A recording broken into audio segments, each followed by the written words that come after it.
Hi යාළුවනේ කොහොමද ඔයාලට? ඔන්න ඉතින් අදත් මම රස පුඩින් රෙසිපි එකක් අරගෙන තමයි ඇවිත් ඉන්නේ. මේක හදන්න අපිට අවශ්‍ය වෙන්නේ කිරි තේ විතරයි. ඉතින් අපි බලමු කොහොමද මේ රස කිරි තේ පුඩින් එක හදාගන්නේ කියලා. මේකට අපිට අවශ්‍ය වෙනවා මේ විදිහට හදාගත්ත කිරි තේ මිලිලීටර් 400ක්.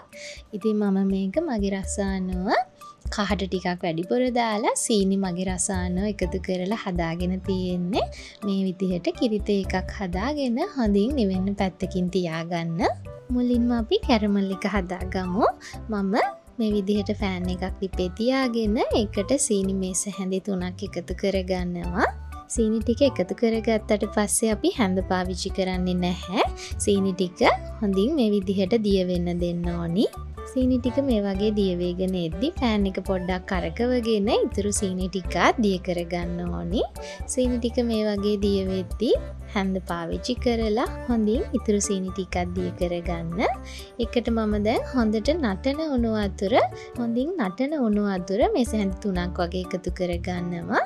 මේකට ඔයාලා හොඳට නටන උණු වතුර එකතු කරගන්න. එතකොට මේ විදිහට කැට ගැහෙන්නේ නැහැ. මේ විදිහට පැණි ටික කැට වුණා කියලා බය වෙන්න එපා. ටිකක් මේ විදිහට කලවම් කරගනිද්දී අපිට කැට ගතිය නැති කරගන්න පුළුවන්. දැන් මම මේ කැරමල් එක පුඩින් එක හදාගන්න භාජනයේ මේ විදිහට හොඳට තවර ගන්නවා. දැන් මම ට්‍රේ එක පැත්තකින් තියාගෙන පුඩින් මිශ්‍රණය හදාගන්න ලෑස්ති වෙන්නේ. එකට මම බිත්තර 2ක් එකතු කරගන්නවා. එකටම වැනිලා තේ හැන්දක් සහ ලුණු තේ හැඳි කාලක් එකතු කරගෙන හොඳින් පෙන එන තුරු විස් කරගන්නවා. ඔයාලට මේකට විස්ක් එකක් නැතිනම් හැරපුවක් ආධාරයෙන් උන මේ විදිහට හොඳින් විස් කරගන්න පුළුවන්.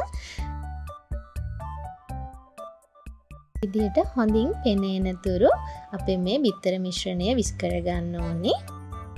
මේ වෙලාවේදී මම කලින් හදලා හොඳින් නිවෙන්න තියාගත්ත මගේ කිරි තේ එකත් එකතු කරගෙන නැවතත් මේ විදිහට හොඳින් කලවම් කරගන්නවා. ඔන්න ඉතින් අපේ පුඩින් මිශ්‍රණය දැන් ලෑස්ති.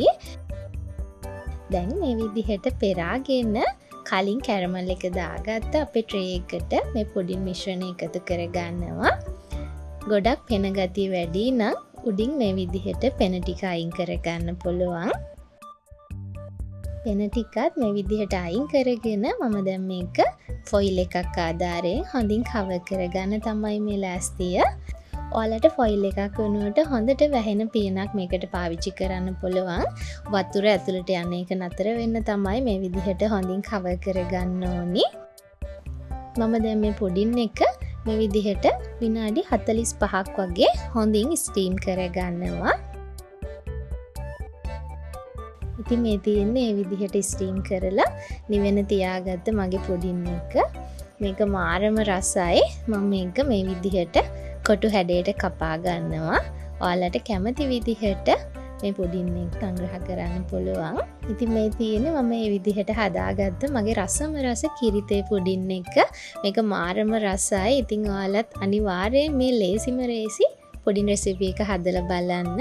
ඉතින් මගේ වීඩියෝ එක නැරඹුවාට ඔයාලට බොහොමත්ම ස්තුතියි. ඊගට මාත් එක්ක එකතු වෙලා ඉන්න කියලා ආදරෙන් මතක් කරනවා.